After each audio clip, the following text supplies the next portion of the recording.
Exercise 9.3 का question number 5 है। Right equation of hyperbola. ठीक है, हम इक्वेशन ऑफ हाइपरबोला को फाइंड आउट करेंगे, लेकिन फर्स्ट ऑफ ऑल पहले डाटा को क्रिटिकली एनालाइज करना है आपने, क्योंकि डाटा को नहीं देखेंगे और कॉन्सेप्ट को नहीं ग्रिप करेंगे तो सारा क्वेश्चन गलत होगा। तो 1 मिनट आप ज़्यादा लगाइए, लेकिन डाटा को अच्छे से समझिए। डाटा पार्ट ए में है विद वर्टाइसेस। देखें, 2 वर्टाइसेस गिवन है। 2 वर्टाइसेस से आपको क्या क्या पता लग सकता है। आपको ये पता लग सकता है कि इसमें y वाला पार्ट देखिए कांस्टेंट है और x वाली वैल्यूज चेंज हैं। इसका मतलब है कि ये हॉरिजॉन्टल केस है। फिर दोनों वर्टाइसेस में x और y वाला पार्ट मौजूद है, यानी कोई भी एक पार्ट ज़ीरो नहीं है।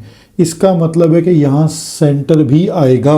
ये ट्रांसलेटेड हाइपरबोला है अलोंग एक्स एक्सिस, यानी हॉरिजॉन्टल केस है। ये तीनों बातें आपको सिर्फ वर्टाइसेस देख के पता लग जाती हैं। And that passes through the point.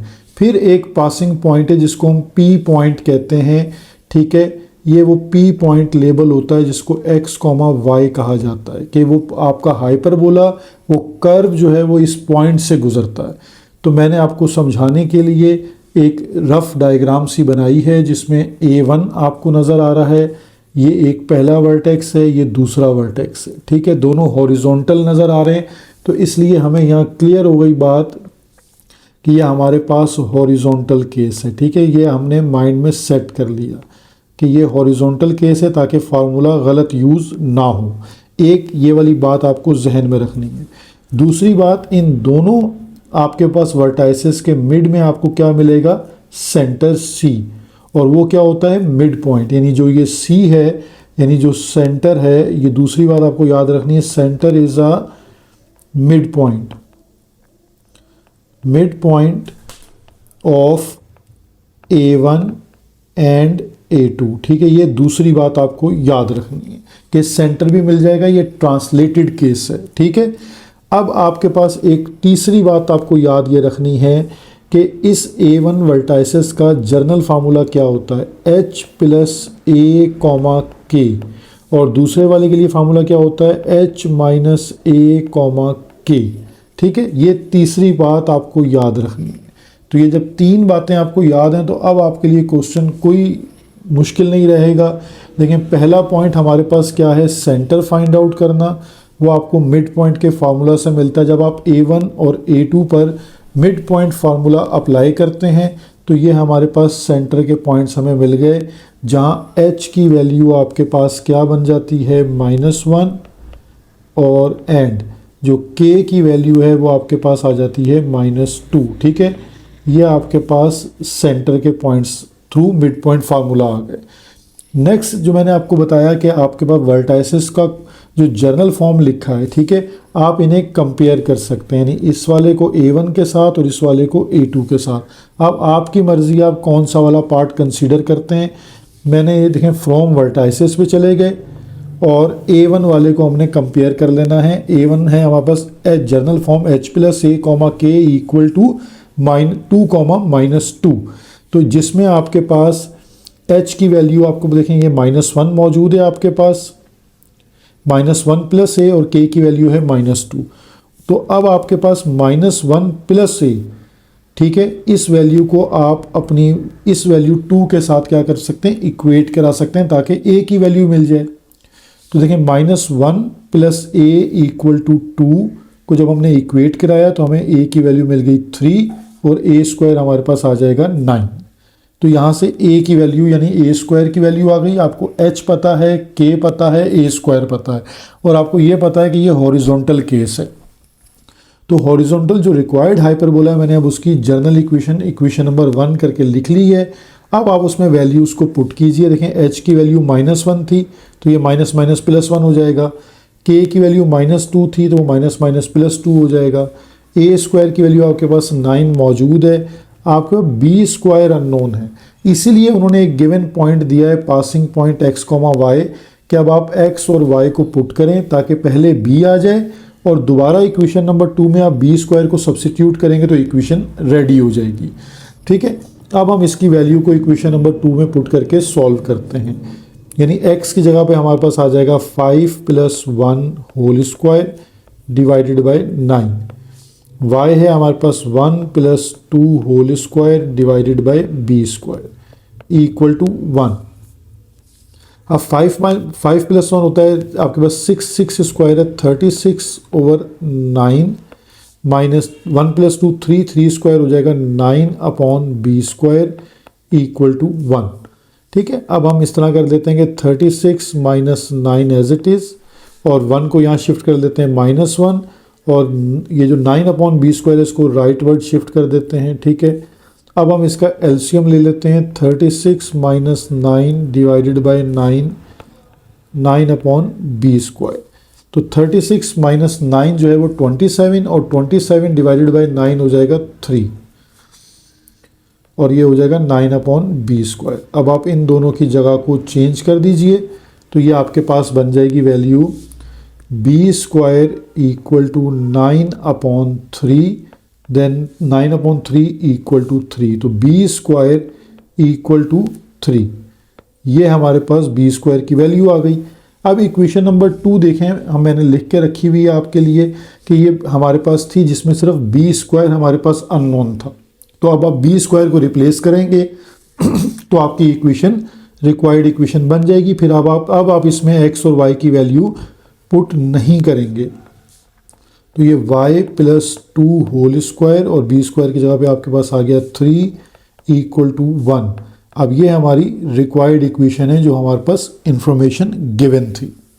Question number 5 और इसका पार्ट बी है विद वर्टाइसेस एट। अगेन आपके पास वर्टाइसेस हैं, वर्टाइसेस से कुछ चीज़ें एनालाइज करते हैं कि इसमें दोनों पार्ट्स यानी x और y दोनों वर्टाइसेस के अंदर मौजूद हैं, ज़ीरो नहीं है। इट मीन्स के ट्रांसलेटेड हाइपरबोला है और x वाला पार्ट जो है वो कांस्टेंट है और y वाला चेंज है, तो इसका मतलब है कि ये वर्टिकल हाइपरबोला है। ठीक है, मिड पॉइंट हम निकालेंगे वर्टाइसेस का तो हमारे पास सेंटर आ जाएगा और ये एक पासिंग पॉइंट गिवन है। ठीक है, तो मैंने कुछ इसको लेबल भी कर रखा है कि अगर आप देख सकें तो ये वर्टिकल आपको नज़र आ रहे हैं वर्टाइसेस और वर्टाइसेस में A1 A2 जो गिवन है मैंने उसके नीचे उसकी जर्नल फॉर्म भी लिख दी है। ठीक है, H, K + A और H, K - A। ठीक है, आप किसी भी दोनों को कंपेयर कर सकते हैं, A1 वाले को या A2 वाले को। ठीक है, अब ये K + A हम क्यों लेते हैं, यानी ये जो मैं A1 A2 में मतलब आपको ये याद रखना है कि जो पार्ट बड़ा नज़र आता है, नहीं देखें y वाला पार्ट एक 1 है और एक 3 है, तो जो 3 है वो बड़ा है तो इसलिए K + A वहाँ आएगा और 1 छोटा पार्ट है तो K - A वहाँ आएगा। ये भी एक निशानी है, बच्चे इसमें भी गड़बड़ कर देते हैं कि कम वाले में K + A लिख देते हैं, ज़्यादा वाले में जो है वो K - A लिखा होता है। तो हर चीज़ को लॉजिक के साथ समझें ताकि गलती जो है वो ख़त्म हो जाए। अब आप इसका सॉल्यूशन में सबसे पहली बात होगी सेंटर के ऊपर। तो देखें सेंटर वाला काम हम C जो है वो H, K with the help of mid point formula find out करेंगे। x1 + x2 डिवाइडेड बाय 2 और y1 + y2 डिवाइडेड बाय 2। अब पॉइंट्स आपके पास हैं -3 और -3 डिवाइडेड बाय 2, फिर आपके पास 3 + 1 और डिवाइडेड बाय 2। तो यहाँ से आपके पास सेंटर के पॉइंट्स आ जाएंगे -6 डिवाइडेड बाय 2 -3 और 3 + 1 4 4 डिवाइडेड बाय 2 2। तो ये हमारे पास सेंटर H, K आ गया। ठीक है, जब सेंटर के पॉइंट्स हमारे पास आ जाएंगे तो अब हम फ्रॉम वर्टाइसेस की बात करेंगे कि वर्टाइसेस से जो बातें हमने सीखी हैं वो क्या हैं। वर्टाइसेस में हम H, K + A की वैल्यू ले लेते हैं, यानी A1 वर्टेक्स की बात कर लेते हैं, इसे जो गिवन वर्टेक्स है उससे इक्वेट करवा देते हैं। तो यहाँ पर K + A की वैल्यू को आप यानी पहले अगर इसमें वैल्यूज़ पुट कर लें तो H की वैल्यू हमारे पास -3 है और K की वैल्यू 2 + A और ये -3 और -3। ठीक है, तो देखें 2 + A जो है ये इक्वेट हो जाएगा 3 के साथ। तो यहाँ पर अब आप लिख सकते हैं 2 + A = 3 और 2 जब माइनस होगा तो A की वैल्यू आ जाएगी आपके पास 1 और इसको आप स्क्वायर करके भी अपने लिए नोट कर सकते हैं कि ए स्क्वायर इक्वल टू 1। तो जब ए स्क्वायर की वैल्यू भी आ गई और आपको केस भी पता है कि ये रिक्वायर्ड हाइपरबोला जो है ये वर्टिकल का केस है, तो रिक्वायर्ड हाइपरबोला, ठीक है, इज़ अ वर्टिकल केस, यानी ये एक आपके पास वर्टिकल ट्रांसलेटेड केस है। ठीक है, सारी बात भी लिख सकते हैं आप ट्रांसलेटेड केस। अब ट्रांसलेटेड केस में आपको इक्वेशन खुद ब खुद याद आनी चाहिए कि y माइनस के का whole square divided by a square x minus h का whole square divided by B square equal to 1। ये हमारी जर्नल इक्वेशन है। जो वैल्यूज़ पता हैं वो पहले पुट कर लें इसमें, यानी y माइनस के, तो जो k की वैल्यू है हमारे पास यहाँ पर वो 2 है। ठीक है, तो यहाँ 2 आ जाएगा, और ए स्क्वायर हमारे पास 1 है तो यहाँ 1 आ गया। x माइनस एच, और h की वैल्यू है -3, तो ये माइनस माइनस प्लस हो जाएगा, और बी स्क्वायर अननोन है, इसीलिए हमें वो एक पासिंग पॉइंट दिया हुआ होता है कि हम पासिंग पॉइंट के थ्रू जो है वो पुट करें, यानी फॉर वैल्यू ऑफ b, हमें b की वैल्यू नहीं पता, for value of b put, ये जो पासिंग पॉइंट है x, y, ये हमारे पास गिवन है। ठीक है, और ये आपके पास पॉइंट गिवन है 0,4। तो यहाँ ये वैल्यू हम इक्वेशन नंबर 2 में पुट करते हैं। तो y की वैल्यू 4 है, तो 4 माइनस 2 का square divided by 1 minus x 0 plus 3 का square divided by B square equal to 1। अब 4 माइनस 2 का स्क्वायर हो जाएगा 4, और इसी तरह 3 का स्क्वायर हो जाएगा 9 upon B square equal to 1। ठीक है, अब हम इसको सिंप्लीफाई कर लेते हैं। 4 माइनस 1, और ये जो 9 अपॉन बी स्क्वायर है इसको राइट वर्ड शिफ्ट कर लेते हैं, तो 4 माइनस 1 हो गया 3 और 9 अपॉन बी स्क्वायर। इन दोनों को रिप्लेस कर दीजिए ताकि बी स्क्वायर की वैल्यू आ जाए, तो B square equal to 9 upon 3, after cancellation ये आ जाएगा 3, तो बी स्क्वायर हमारे पास आ गया 3। ठीक है, अब आपको इक्वेशन नंबर 2 को दोबारा लिखकर जस्ट अब b की वैल्यू को रिप्लेस कर देंगे तो ये हमारी इक्वेशन बन जाएगी। यानी हमारे पास जो इक्वेशन नंबर 2 थी वो है y माइनस 2 का square upon 1 minus x plus 3 का whole square divided by B square equal to 1। तो यहाँ जस्ट आपको बी स्क्वायर पुट करना है। अब आपको अपने x और y की वैल्यूज़ को पुट नहीं करना, ये 1 आप लिखा रहने दें या हटा दें, it's up to you. x plus 3 का स्क्वायर अपॉन 3। ठीक है, तो ये हमारी रिक्वायर्ड इक्वेशन यहाँ इस पार्ट की भी आ गई। तो होपफुली आपको बात क्लियर हुई होगी, कॉन्सेप्ट भी ठीक हो गया होगा।